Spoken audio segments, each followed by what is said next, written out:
This channel does not promote any violent, harmful, or illegal activities. All content provided by this channel is meant for an educational purpose only. বদলের বাংলায় খুলল RG Kar file. তিলোত্তমা মামলায় নজরে মমতা বন্দ্যোপাধ্যায় সহ তৎকালীন একাধিক মন্ত্রীর ভূমিকা। সাসপেন্ড বিনীত গোয়েল, ইন্দিরা মুখোপাধ্যায় ও Abhishek Gupta. UEN Jaipur is a perfect target for prospective students aspiring for good jobs, good education with future-ready skills.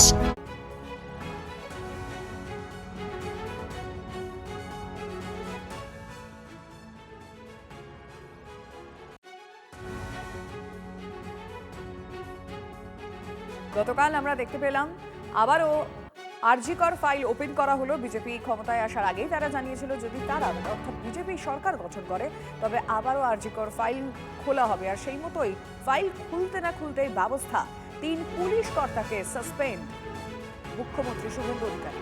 তবে এবার শুধুমাত্র এই 3 পুলিশ কর্তা নয়, স্ক্যানারে রয়েছেন বেশ কয়েকজন মন্ত্রী এবং তার মধ্যে প্রাক্তন মুখ্যমন্ত্রীর ভূমিকা নজরে।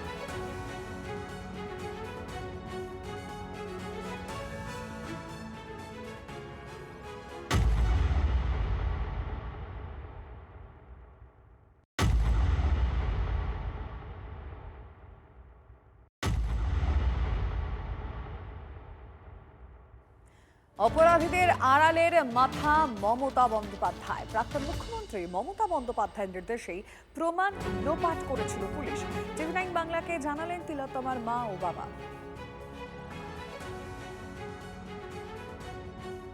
দেখেছেন, মোদিজি বলে গেছিলেন যে আমার মাথায় হাত রেখেছিলেন এবং বলেছিলেন 4 তারিখের পর ফাইল নতুন করে খোলা হবে। কিছুটা স্বস্তি পাচ্ছি, মানে বিচারের দিকে আমি আরো একটা ধাপ এগোলাম।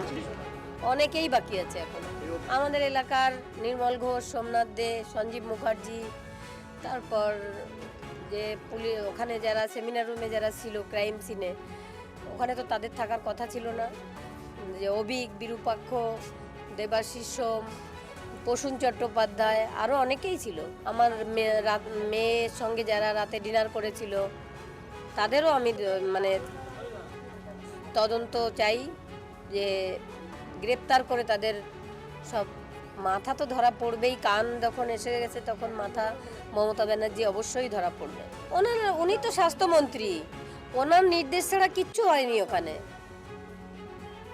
এবং উনি 4 দিন পরে যখন বাড়িতে এসেছিলেন তখন আমাকে বলেছিলেন আসল অপরাধী আমি ধরেই ফেলেছি। তখন আমি বলেছিলাম না ম্যাডাম, যাকে আপনারা ধরেছেন তাকে আমি আসল অপরাধী মনে করি না, কারণ আমার মেয়ে হসপিটালে অন ডিউটি ডক্টর ছিল আর ও একটা সিভিক ভলেন্টিয়ার। ও কী করে জানলো আমার মেয়ে কোথায় আছে? ভেতরের কেউ ইনভলভ না থাকলে এটা হতে পারে না। যে পদক্ষেপ নেওয়া হয়েছে আরজিকর মামলার যে বিচার, উনি প্রথম দিন থেকেই বলে আসছেন যে মাটি খুঁড়ে অপরাধীদের বের করব, তার একটা ধাপ শুরু করলেন। অনেক তথ্য পাওয়া যাবে। বিনীত গোয়েল সমস্ত ব্যাপারটা জানেন। অভিষেক গুপ্তা রাত্রিবেলা যখন আমার মেয়ের দেহ আমাদের উপরে নিয়ে গিয়ে শোয়ানো হয়েছিল তখন আমাকে ঘরের একটা সাইডে নিয়ে গিয়ে একটা কোণার মধ্যে নিয়ে গিয়ে টাকা দেওয়ার চেষ্টা করছিল। কতটা? একটা বান্ডিল, একটা বেশ মোটা সোটা একটা বান্ডিল, কত টাকা জানি না। তখন আমি বলেছিলাম আপনার যে আইপিএস লোগোটা লাগাতে যে পরিশ্রম করেছেন তার থেকে অনেক বেশি পরিশ্রম করে আমার মেয়েটা এখানে এসেছিল, মেয়েটাকে অপমান করবেন না।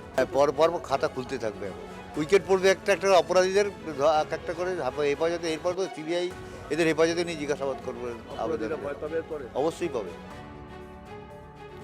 আরজিকর ফাইলের তদন্ত কোন পথে হবে তা স্পষ্ট করেছেন মুখ্যমন্ত্রী। স্ক্যানারে রয়েছেন প্রাক্তন মুখ্যমন্ত্রীর ভূমিকাও, জানালেন Suvendu. As a home minister আমি চার্জ নেওয়ার পরে মাননীয় চিফ সেক্রেটারি, মাননীয় হোম সেক্রেটারির কাছে রিটিন চেয়েছিলাম যে কলকাতা পুলিশের আরজিকরের ইনসিডেন্ট এবং তার পরের কিছু বিষয়গুলো নিয়ে কি তারা কিভাবে হ্যান্ডেল করেছে। Under the leadership of the chief secretary along with home secretary, তারা একটা ফ্যাক্ট ফাইন্ডিং এর কাজ করেছেন গত কয়েকদিন ধরে। সেইটা দেখার পরে ইনিশিয়ালি আজকে আমরা একটা অ্যাডমিনিস্ট্রেটিভ অ্যাকশন নিলাম। ওই সময় যে ইনসিডেন্ট ঘটেছিল তাকে মিসহ্যান্ডেলিং করা, প্রপারলি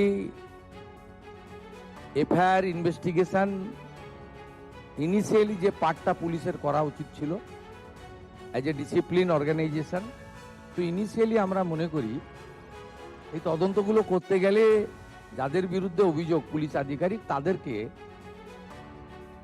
সাসপেনশনে রেখে তদন্ত করা উচিত, নইলে তদন্ত কখনো ট্রান্সপারেন্ট হতে পারে না।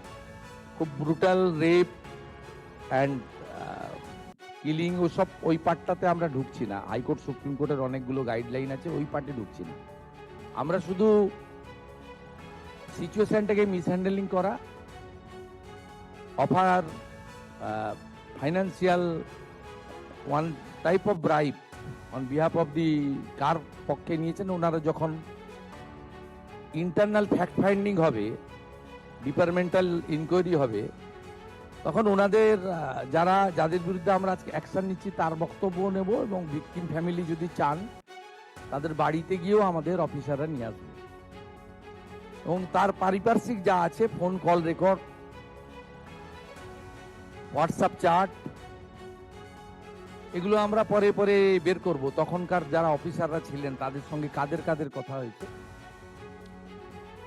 কোনো মন্ত্রী মুখ্যমন্ত্রী দিদেন টাইমে তাদের কোনো ইনস্ট্রাকশন ছিল কিনা, এগুলো আমরা সব বের করব।